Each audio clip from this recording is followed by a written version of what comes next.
Hello, I'm Luke Mello and welcome to Best Replays of the Week. In this episode we have a fully armed and operational battle station, a cockroach on a rampage, and a sniper who refuses to give up. Go!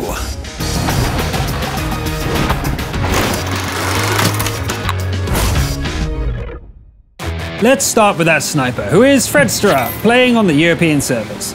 The battleground is Abbey, where a Rheinmetall Scorpion G is already idling, ready for the hunt. It's a solid pick, combining mobility with serious stopping power, as we can see from the first shot. Firing through the bushes is tricky, resulting in missed shots. Nevertheless, our sniper is delivering solid fire support. When the flank looks clear, Fredster heads back to secure the home base. A teammate's in a spot of trouble, but it's nothing a high-velocity shell wouldn't fix. There's also an Indian Panzer on offer. Might as well reach out and touch it once or twice. Has the Scorpion put on weight?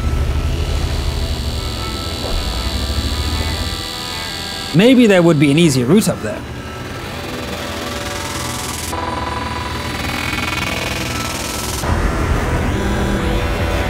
The flankers have started a capture, but they seem to be facing heavy resistance. So much for that attempt. The team is down to just 3 against 10 Reds. A sniper's instinct makes Fredster seek cover, just in time. With a platoon mate for a spotter, our sniper is in a perfect position to wreak havoc. The odds look a little desperate, but there's a well-known cure for that. Things quiet down for a while, while a T-32 pops up, disturbingly close. It manages to beat the spotter up quite badly before giving up the ghost. With the platoon mate licking their wounds, the next opponent manages to sneak in as well. This one is much easier to put down, however. Is somebody really going to try capture? Do they expect our sniper to come out into the open? Good luck with that. With the odds narrowing down to 2 versus 4, this is starting to look winnable, especially after Fredster picks off another foe with cool professionalism. With all remaining Reds closing in, taking a safe shot becomes impossible. After the spotter goes down as well, our sniper is left alone. Fredster abandons the nest, managing to take out the defender. Unfortunately, there's no hiding from the T-28 prototype. Even setting it on fire won't be enough. Goodbye, cruel world! Fredster put up an amazing fight, clawing back the enemy's lead, until a comeback was possible. Unfortunately, no matter how well you play, it can still end in heartbreak. Our invader of the week is Hemp Abdullah from the American region. The event is held at Mountain Pass, with Hemp bringing an FV-215B-183 to the party. This is the first time we're featuring the infamous Death Star in a lead role. Let's see if it lives up to its reputation. The first Hess shell flies out, shattering armor like the hammer of Thor. You would think the Reds would wake up to the threat, but it doesn't look like it. And so the next shell strikes even harder. It's not like this is a God mode vehicle, of course. Reloads are long, and the damage is somewhat unreliable. As you can see. But the threat of a penetrating hit is always there. It's a bit like facing a tier 10 version of the KV-2. Oh, and there's one more thing. You only get 12 shots, so make sure you don't miss with any of them. I wonder if this game's going a bit poorly. Blowing up some more stuff probably wouldn't hurt. Artillery, how unpleasant. Thanks for the help, buddy. I've got this now. Wait, no! Why did you charge in there? What a mess! And that enemy arty needs to die. Also in the news, the team is still doing badly. And more importantly, our Death Star is down to just 3 shells, 2 of them high explosive. A brave tier 8 invades the enemy circle, but isn't that Hemp's job? It manages to take care of the pesky SPG, but what should our champion do now? Another bottom tier heavy rolls into view. It should be easy prey, unless Hemp decides to just lob a shell at it without aiming. Not your finest moment there, buddy. How are you going to deal with it now? You'll have to try the HE and hope for the best. Yes, that will do nicely. The last teammate is still alive, apparently winning its duel with an AMX-50B. Its capture marches on, while Hemp is busy taking shells from another VK-101P. Guys, are we even showing the correct replay here? Well, okay, we probably are, but how does our champion get out of this mess? Never mind, pulling off a capture. Remember how I said facing this thing can be intimidating? The VK certainly seems to agree. So scary, in fact, that Hemp is free to exit the scene, leaving the opponent stewing in paranoia. That still leaves one problem, a nasty tier 10 problem. Hemp pulls the trigger, blowing up the massive TD with the last shell. Driving towards the capture circle is a torturous ordeal, as the Death Star isn't built for speed. Here at last, a few seconds passed, securing the capture against a draw. Hemp prepares as best as they can to bounce a shot or two. If we're lucky, the opponent was right on the edge of the green circle. And that might be the case, since it never shows up to contest the capture. What an interesting game. Hemp Abdullah gave us a demonstration of the Death Star's armor-shattering power, as well as some comedy with the hasty shots. Good stuff. Now we'll cross over to the Asian region for a crucial contribution by Chihaya. It looks like we're going to witness a T-54 cockroach scurrying across Malinovka. Sprinting ahead of the pack, the T-54 takes their sniper's position on the hill. After a cautious start, Chihaya gets serious about improving the ventilation of enemy armor. Some return fire is happening, but if anything, it just inspires our champion to fight harder. Credit where credit's due. The red team's assault shows courage and tenacity.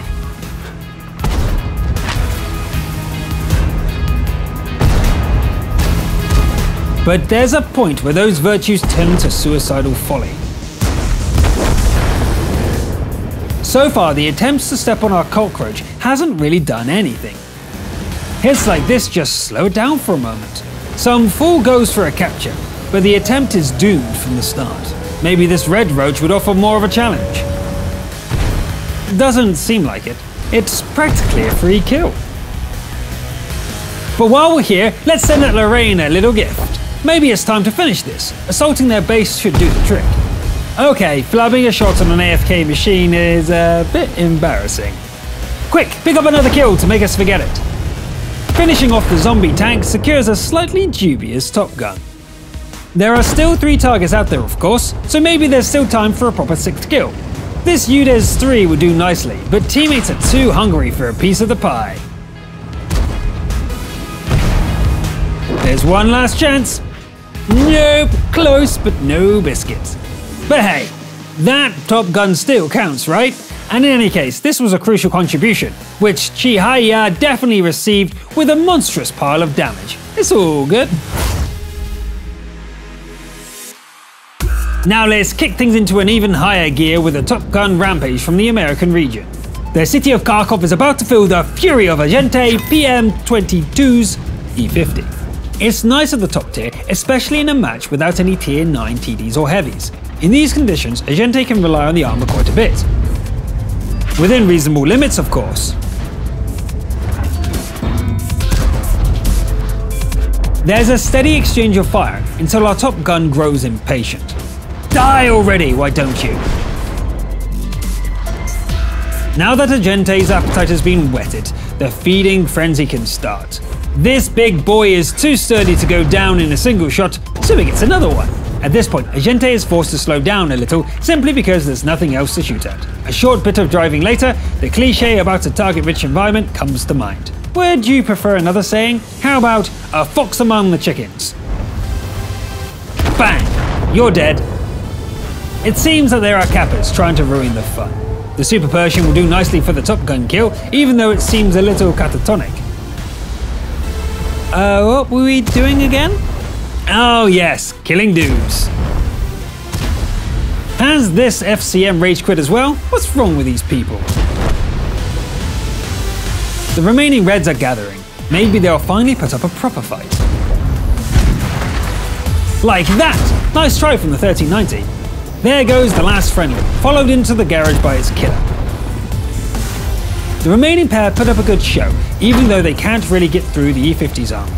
Eventually, the faster machine zigs when it should have zagged, leaving the Czechoslovakian machine all alone. And speaking of that one, why waste a shell when all you need is a swift kick? That was certainly impressive. 13 kills, 7.6k damage, and with almost 1,000 hit points remaining. I get the feeling that Agente PM22 didn't even break a sweat. And now we've come to the episode finale. This time the replay which impressed us the most was a Defender game from the EU region. Our champion is Viking MD, who commands a T-25 pilot number 1 in an encounter at Insk. This catchily named medium tank is thinly armoured but fairly mobile. Its strong points lie in gun handling, accuracy and high rate of fire, which comes in handy if, for example, you need to clear some obstacles before the action starts. Aside from the demolition work, the opening moves aren't particularly noteworthy.